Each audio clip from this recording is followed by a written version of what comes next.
Hello friends, welcome back to my channel.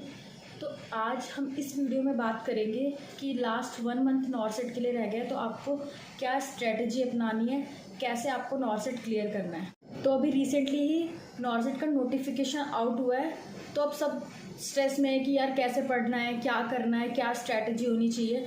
तो आज हम उसी सब के बारे में बात करेंगे। ठीक है, 1 मंथ इज़ सफिशिएंट। अगर आपने पहले अच्छे से पढ़ा हुआ है, 3-4 महीने दिए हुए हैं स्टडी को, थोड़ा बहुत एफर्ट्स करे हुए हैं, तो 1 मंथ सफिशिएंट है अगर आप अच्छे से प्रैक्टिस और करोगे। बट इसमें भी आपको कुछ कुछ बातों का ध्यान रखना है जिससे आप अच्छी रैंक सिक्योर कर सकते हैं। ठीक है, तो first of all notification out हो गया तो सबसे पहले आपको फॉर्म भरना है। ठीक है, नहीं तो लास्ट तक टेंशन रहती है, हम सोचते हैं थोड़ा बाद में फिल कर देंगे, लेकिन एक दिमाग में रहता है अभी तक फॉर्म फिल नहीं करा। तो सबसे पहले आपको अभी फॉर्म फिल करना है। फॉर्म फिल करने में अगर आपको कोई डिफिकल्टी है तो आप कमेंट सेक्शन में पूछ सकते हैं।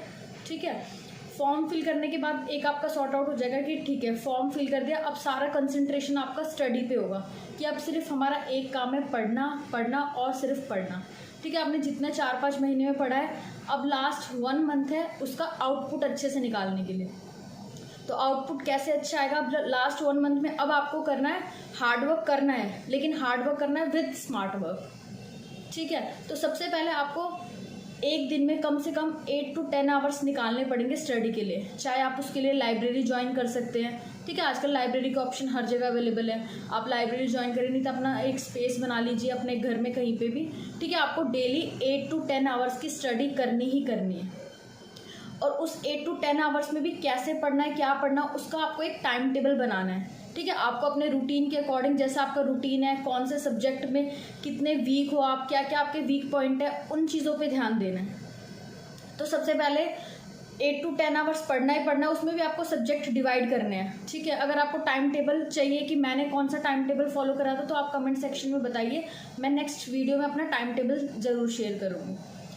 तो अगर टाइम टेबल के लिए आपको करना है कि 2 आवर्स की सिटिंग देनी है। ठीक है, मॉर्निंग में 2 आवर्स की सिटिंग दे दी, उसके बाद थोड़ा ब्रेक ले लिया, फिर 2 आवर्स की सिटिंग देनी है। ठीक है, फिर बीच में लंच हो गया, थोड़ा नैप पीरियड हो गया, उसके बाद दोबारा 2 आवर्स की सिटिंग देनी है, फिर ब्रेक लेना हाफ एन आवर का, देन अगेन 2 आवर्स सिटिंग। आपने एक बार अपना टाइम टेबल बना लिया कि कैसे स्टडी करनी है, क्या टाइम टेबल होना चाहिए, उसके बाद आपको अपने सब्जेक्ट प्रिपेयर करने हैं। ठीक है, सबको पता होता है यार मेरा कौन सा सब्जेक्ट वीक है, कौन सा सब्जेक्ट पे ज़्यादा फोकस करना है। और जो मेन सब्जेक्ट है जैसे कि paedia, ops, fundamental, psychiatry, medical, surgical, तो इन सारे पोर्शन पे तो ध्यान देना ही देना है। लेकिन अभी जो लास्ट मंथ है इसमें क्या करना है, आपको हार्डवर्क करना है बट विथ स्मार्ट वर्क। ठीक है, हार्डवर्क करोगे बट स्मार्टली करोगे तो ही एफिशिएंट रहेगा। ठीक है, कोई कोई होता है कि आप देखते हो पूरे दिन पढ़ते रहते हैं, वो अगर 24 घंटे हैं तो वो 12-12 घंटे पढ़ रहे हैं, कॉन्टिन्यूसली पढ़ रहे हैं, बट उतना रिजल्ट नहीं आ पाता, उतना आउटपुट नहीं आता। क्यों? क्योंकि हार्डवर्क कर रहे हैं बट वो स्मार्टली नहीं कर रहे हैं। ठीक है, वो सब चीज़ें पढ़ रहे हैं, सब कुछ कर रहे हैं, लेकिन उनका रिजल्ट अच्छा नहीं आ पाता। तो उसके लिए आपको सबसे पहले कॉन्सेंट्रेट करना है कि आपके वीक पॉइंट कौन से हैं। हम पढ़ते रहते हैं, हमें पता है यार एक चीज़ मैं पढ़ती हूँ ये बहुत बार भूल जाती हूँ, जितनी बार पढ़ रहे हो आप उतनी बार भूल रहे हो, उसको आपको अच्छे से करना है। ठीक है, सब्जेक्ट डिवाइड कर लो कि कब कब कितने कितने 2 आवर्स की सिटिंग में कौन कौन सा सब्जेक्ट करना है। रिवीजन की सिर्फ रिवीजन स्टार्ट करनी है आपको। रिवीजन में भी जब आप क्वेश्चन प्रैक्टिस कर रहे हो तो उस क्वेश्चन प्रैक्टिस में आपको सिर्फ और सिर्फ उन्हीं क्वेश्चन को मेन करना है जो आपके फर्स्ट अटेम्प्ट में नहीं होते।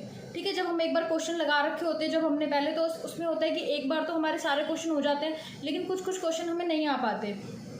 तो मेन आपको जब आप अभी रिवीजन कर रहे हो, सेकंड टाइम कर रहे हो, तो उसमें सिर्फ उन क्वेश्चंस पे आपको ज़्यादा फोकस करना है। ठीक है, जो हमसे फर्स्ट टाइम में अटेम्प्ट नहीं हुए, या फिर आपको लगता है कोई इंपॉर्टेंट पॉइंट है। ठीक है, कोई आपने टेस्ट दिया या कहीं पे भी आया हुआ है वो क्वेश्चन, तो आपको नहीं आता है, तो आप उसको अपनी कॉपी के पीछे नोट डाउन कर लो। उसको सुबह सुबह उठ के 2 घंटे में तो उसको सिर्फ रिवाइज करना है। जो आपने स्टार्टिंग 2 आवर्स ले रहे हो तो उसमें सिर्फ रिविजन का रखना है कि जो मैंने कल कुछ पढ़ा है, जो उसमें इंपॉर्टेंट पॉइंट्स है उनको मैं एक बार रिवाइज कर लूँ।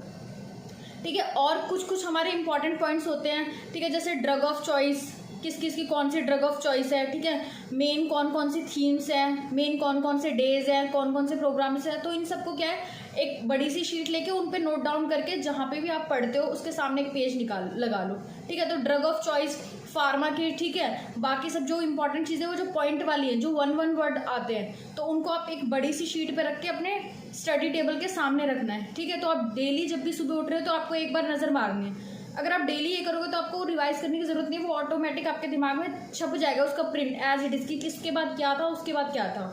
ठीक है, जैसे मैंने पहले बोला कि वीक पॉइंट्स पे ज़्यादा ध्यान देना, तो वीक पॉइंट्स को भी क्लियर करने के लिए ये नहीं कि अगर आपका कोई क्वेश्चन नहीं आपको आ रहा, ठीक है, उसको बार बार रट लिया, रटने वाला सिस्टम नहीं है। अगर आपको नहीं पता चल रहा है यार इस क्वेश्चन का क्या रेशनल है, क्या बेसिस है, तो अपने टीचर से पूछो, या फिर कोई डाउट है तो आप कमेंट में पूछ सकते हो। ठीक है, तो अगर कोई क्वेश्चन नहीं क्लियर हो रहा तो मेन क्या है, पहले उसका कॉन्सेप्ट आपको क्लियर करना है कि मेन कॉन्सेप्ट क्या है, किस वजह से क्या आंसर है। अगर आपका एक बार कॉन्सेप्ट क्लियर हो गया तो उस कॉन्सेप्ट से चाहे क्वेश्चन किसी भी तरह घुमा के पूछे तो आप वो इजीली अटेम्प्ट कर सकते हो। ठीक है, और सबको पता होता है मोस्ट इंपॉर्टेंट टॉपिक्स किसी किसी सब्जेक्ट में क्या है। अगर आपने अभी तक कोई सब्जेक्ट है कि अभी तक वो टच ही नहीं करा तो उसमें अब सारा पढ़ने का आपके पास टाइम नहीं है, आपको सिर्फ मेन टॉपिक्स पे जाना है। अगर आपको कोई भी मेन टॉपिक्स पूछने किसी भी सब्जेक्ट के तो आप कमेंट में पूछ सकते हैं, मैं नेक्स्ट वीडियोस पे लेके आ जाऊँगी। ठीक है, तो जो मेन टॉपिक्स है अभी सिर्फ उन पे जाना है, main topics, main themes. Time मिल रहा है, थोड़ा संडे वाला टाइम है तो संडे को क्वेश्चंस पेपर पे ज़्यादा ध्यान दो। संडे का टाइम होगा क्वेश्चन पेपर करने के लिए, और थोड़ा इलेक्ट्रॉनिक्स वाली चीज़ें लाइक फ़ोन में हमने इमेज बेस देख लिए। ठीक है, इमेज बेस भी आजकल बहुत ज़्यादा पूछे जाते हैं, हर साल पैटर्न भी चेंज होता है। ऐसा नहीं कि जो लास्ट ईयर जैसा, लास्ट ईयर कम इमेज बेस थे तो ऐसा नहीं है कि इस बार भी वैसा हो, इस बार हो सकता है कि इमेज बेस ज़्यादा आ जाए। और जब आप क्वेश्चंस कर रहे हैं तो क्वेश्चंस करने के लिए वही है, स्मार्टली करना है। ठीक है, जो ज़्यादा रिपीटेड क्वेश्चन है उन पे ज़्यादा ध्यान देना है कि ये रिपीटेड है लास्ट 10 ईयर, ये नहीं कि उससे पहले 10-15 साल पुराने आप उन पे, अगर आपको नहीं आ रहा है या वो आउट ऑफ सिलेबस है, आप उसी को सर्च करने में लगे यार ये क्वेश्चन कहाँ से क्या है क्या नहीं है, ऐसे नहीं करना। ठीक है, जो रिपीटेड क्वेश्चन है उन पर ज़्यादा ध्यान देना है, और डेली आदत बनानी है एक क्वेश्चन पेपर सॉल्व करना ही करना है। जो लास्ट 10 ईयर एग्जाम है, मैंने पहले भी वीडियो में बताया हुआ है, जो लास्ट 10 ईयर के एग्जाम है उनको सॉल्व करने में ज़्यादा कंसंट्रेशन रखना है। ठीक है, और एक टेस्ट सीरीज़ ज़रूर ज्वाइन कर लेना आप सब।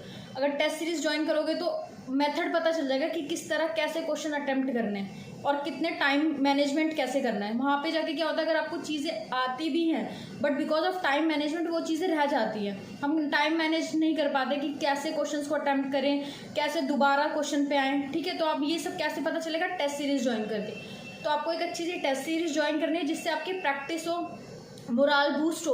ठीक है, ऐसी टेस्ट सीरीज नहीं ज्वाइन करने की जिसमें क्वेश्चंस बिल्कुल थोड़े बहुत अटपटे आते हैं, तो अगर आप नहीं कर पाते तो पहले हमारा क्या होता है, हम बिल्कुल लो फील करते हैं यार मुझे ये भी नहीं आता वो भी नहीं आता। तो कोई अच्छी टेस्ट सीरीज ज्वाइन करना, ठीक है, और उससे बेनिफिट होगा।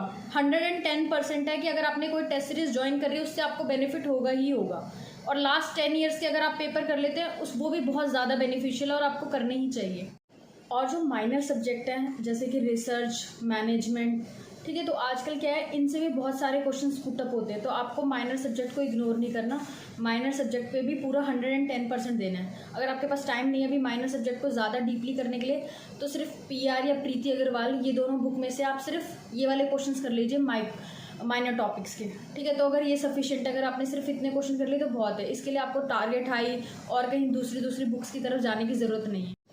ठीक है, तो और अगर आप डेली उठ रहे हैं तो आपको उठना है एक पॉजिटिव थिंकिंग के साथ कि नहीं यार सब कुछ अच्छा होगा, पॉजिटिव सोचना है। हम जैसा माइंड में सोचते हैं तो वैसा ही होता है। हम जितना ज़्यादा पॉजिटिव सोचेंगे कि नहीं यार अच्छा ही होगा मेरा सिलेक्शन होगा, तो डेफिनेटली होगा। और अगर आप मेहनत भी कर रहे हैं तो कोई नहीं रोक सकता आपको सेलेक्ट होने से। ठीक है, तो best of luck for all. और अगर आपको कोई भी डाउट है या कोई भी क्वेश्चन है, कोई भी क्वेरी है तो आप कमेंट में पूछ सकते हैं। Please like, share and subscribe ज़रूर करें। Thank you.